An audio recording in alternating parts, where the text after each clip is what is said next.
It is quite likely, maybe not here, but in another area in Lithuania or anywhere else in Europe in the next few years, hopefully, there'll be a theme park to globalization with its pathetic relics littered around, and people looking at these with perhaps as much amusement as they look at this stuff here. And this Soviet system, as you all know, of course, was held in place by an extremely efficient system of terror, propaganda, complicity, power, fear, etc., etc., held in place by an incredible system of terror.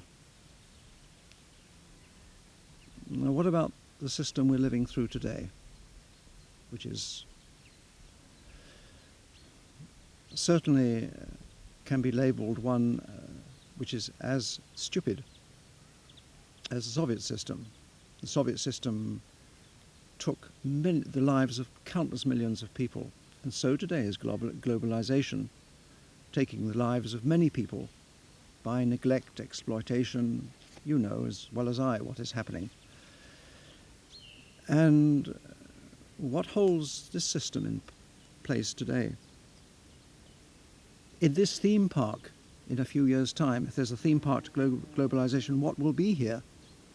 There probably won't be statues of Marx and Lenin. There'll be advertising banners for McDonald's and shop windows full of about 55 highly coloured plastic mobile telephones, and there will certainly be a television set, certainly up on a very big plinth, because I think, at least I hope, that very few of us today doubt that the system today we live in, which I keep calling globalization, you can call it neoliberal market, whatever you want, blah, blah, I'll call it globalization, is being held in power by not the same system of terror, quite, at least not in our comfortable European society, but it is being held in place by the mass media, constantly propagating, constantly encouraging, constantly insinuating us to maintain and ever develop the consumer society. And it's doing it in all kinds of subtle, insidious ways. And evidently, because of the passivity of most of us, that most of us are manifesting, it's working very well. But it's not communication. We call this mass communication. It has nothing to do with communication. Communication, check in the dictionary if you don't believe me, is a two-way living process, a give and exchange. A mass communication, so-called, has nothing to do with real communication at all. It is a systematically organized, one-way path from the producer to the spectator. Constantly. And that is not communication. We should try and find some other word for it. And it's certainly manipulation. So our relationship to history is a very tenuous one. We're sort of like on a cliff edge, slipping but holding on with our fingers. Never more so than today. And I suppose all these thoughts and these concerns brought me to, and the subject itself brought me to the Paris Commune some years ago. Amazing subject, a subject of resistance, of commitment, of sacrifice, of a belief in utopia, of personal commitment to the ultimate, that one was prepared to die for what one believed in, which is not exactly a commitment that is very broad spread today in Western culture, to say the least. And so I made this with the help of a lot of people. Or I should really say we, made this film, La Commune. And this film is to me is very important, because it's dealing not only with this amazing subject, Paris Commune, it's dealing with the crisis in the mass audiovisual media, television, cinema, radio. It's dealing, at least indirectly, with the crisis in education, meaning the crisis in media education, where teachers are teaching, or are supposed to be teaching, what the media is, which is a huge industry today. And the film is trying to deal with these things, and in its process and its form is trying to offer alternatives to the existing process, to the existing media process. The film, these crises, globalization, the media, they implicate all of us. They implicate media professionals today, senior executives, commissioning editors, filmmakers, producers, many of whom, and of course there are exceptions, many of whom have become deeply complicitous in this hierarchical process today, who refuse to do anything but genuflect to the demands of the thugs running global television,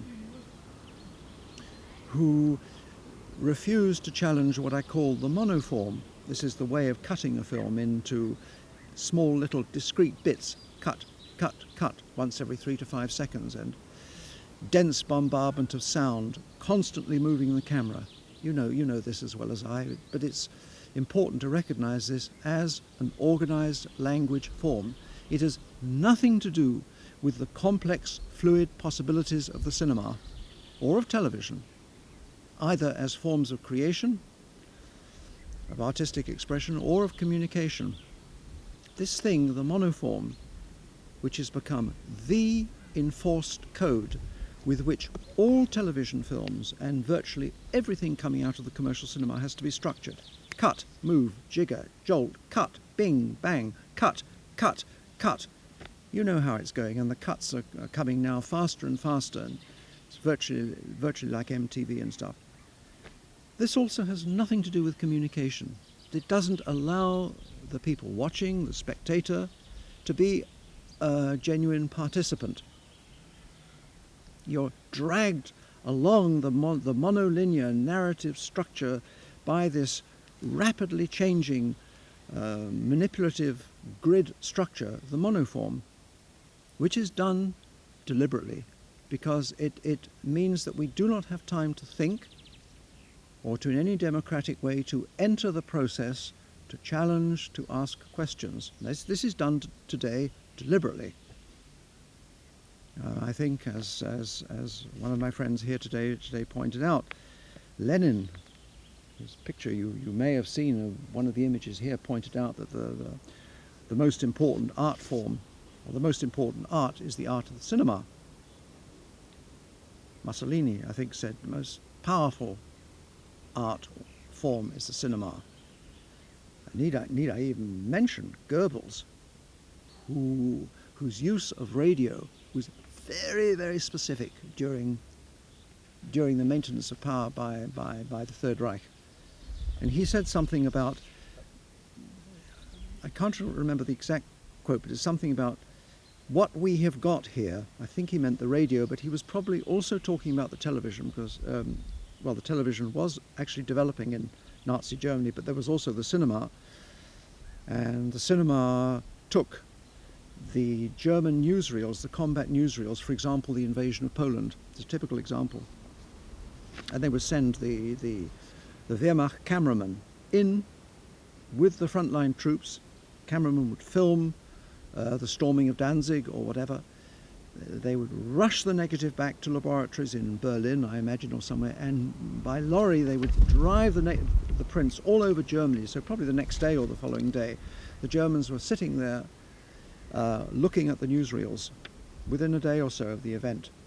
And Goebbels knew how effective this was in maintaining the system, and had some incredible statement about this represents the real way to reach the heart of people. He talked about the heart of people. And this is what we're doing today with the monoform.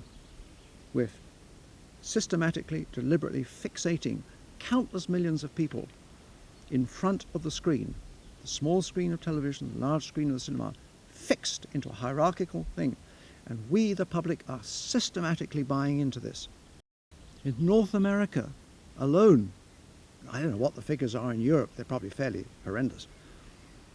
I think it's a figure for 2 years ago, 1998. The North American public invested put into the box office $50 billion. You imagine that? $50 billion in 1 year was spent by the public in distraction, entertainment, slothing off, whatever we do, having a kick. Now, at this moment in time, you know as well as I that the incredible cost of globalization today to humanity, and for example, I don't have the figure here, but I think it is 32 million people in developing countries are suffering from the AIDS virus now, who can't afford the medication because of the pharmaceutical companies and so on and so forth. Can you imagine what even a portion of $50 billion spent on endless shit, audiovisual shit? Can you imagine what we could do with that money? What could be done, the lives that could be saved? Do you think there's any debate about this? In my profession, or in schools where teachers... Of course there isn't. Do you think there's any debate about the monoform? Do you think there's any debate about the reactionary, hierarchical, totally undemocratic process that the media is? Of course there isn't. As I've said, media professionals, most of them, are so afraid now of stepping an inch out of line for fear of losing their budgets. The fear is unbelievable in television and the cinema today, particularly in television. And in schools, you could come with me. We could go to in classrooms in France, England, Lithuania, North America. It doesn't matter.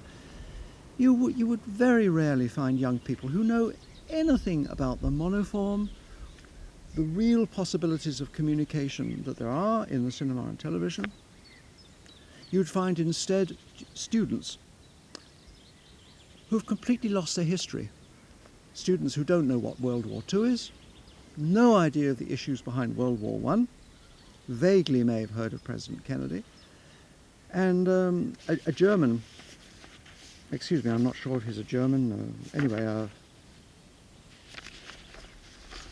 yes, possibly, excuse me, a journalist wrote an article in a paper which came out a few weeks ago. And, excuse me, I'm not sure if he's German or American, but anyway, it really doesn't matter. He wrote this.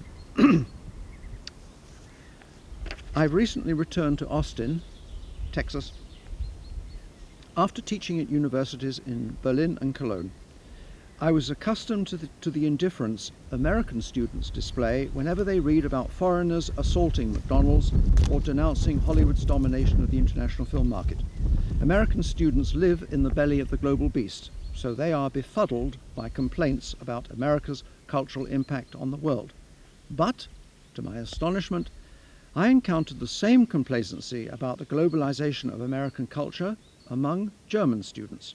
They are comfortable with, or at least resigned to, the omnipresence of global culture. They do not worry that their language is being subverted by English words, or that their tastes are shaped by Hollywood blockbusters, or that their local bookstores are threatened by Amazon.com.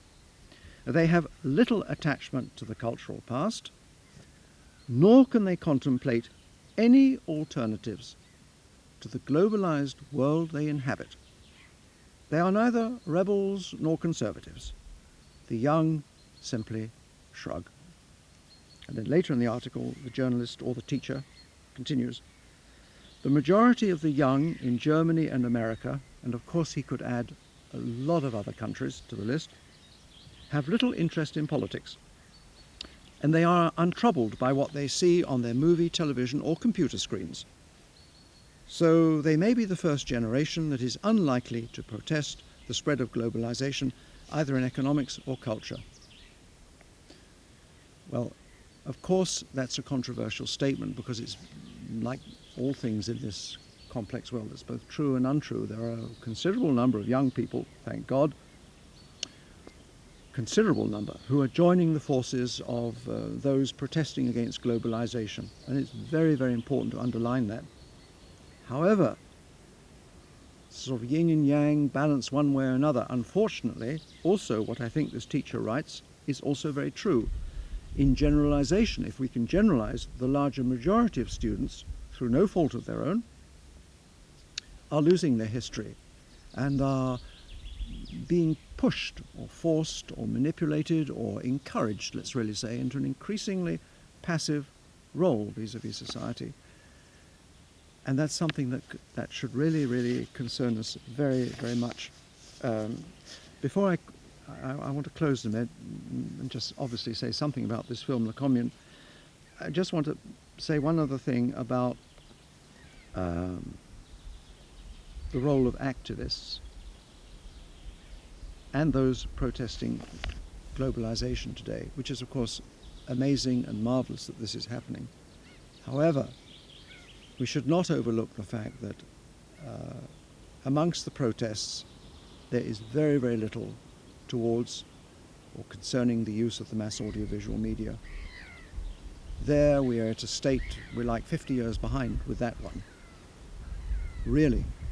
And I've noticed, and I've in fact documented in my own way over the last 20 years, the resistance by many activist groups towards criticizing the mass media. There's a very, very serious, confusing, complex, and real phenomenon. The mass media is always set aside. Maybe it's because of our traditional relationship to the Hollywood we love or to our favorite television show. Who knows what's involved here?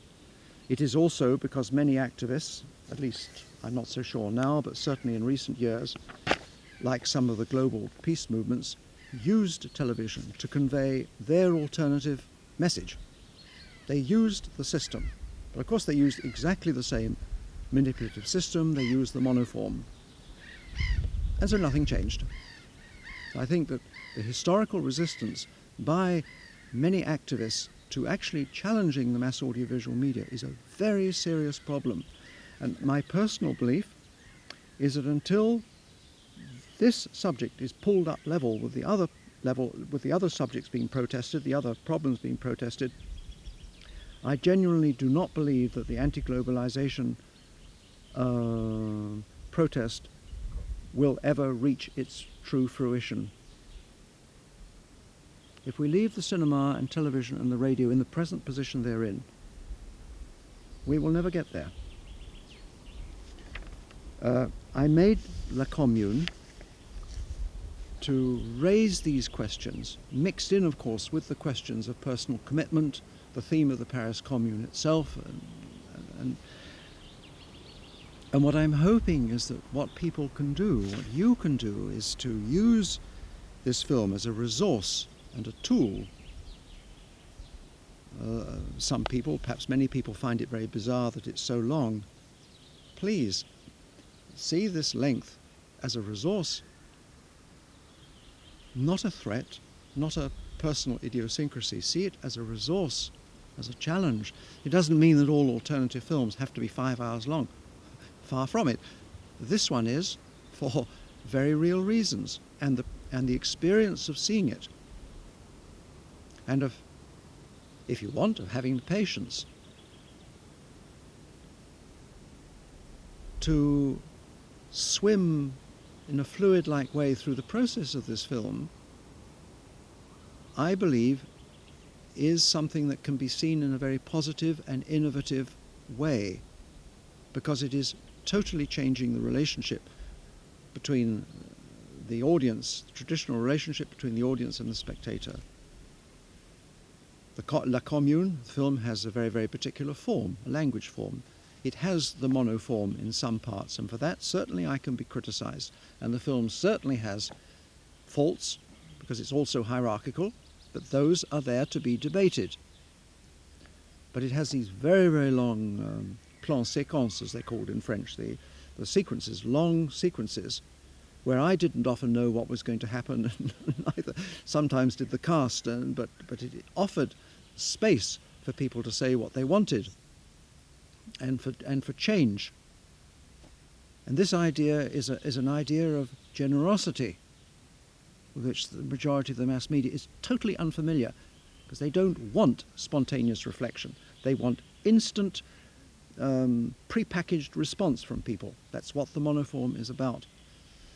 La Commune also has a very, very complex and important process, both with the audience through its form and its content, but also with the people in it, who probably are better called participants rather than actors, who worked in a very, very, who put an enormous amount of themselves into the film. And that's another tremendous example of generosity from this film, is what the people in it give of themselves, knowing that they're exposing themselves, in a sense, publicly on the screen. I think there's a, if you are prepared to work with this film, it can be an amazing tool and a resource for, not just for deconstructing the mass audiovisual media, but as just one of many, a alternative vision of what television could have become were it not prevented 30 years ago by the thugs ruling it. The point is to move far beyond La Commune, to trying to find different ways to energize or re-energize or reinvent the civic process, debate where we have disagreements, but real citizen participation in history, because we've got to just really, we have to break out of this passive mode that the mass media has put us into, and unfortunately that so much of the education system, which has become deeply complicitous with the media now in encouraging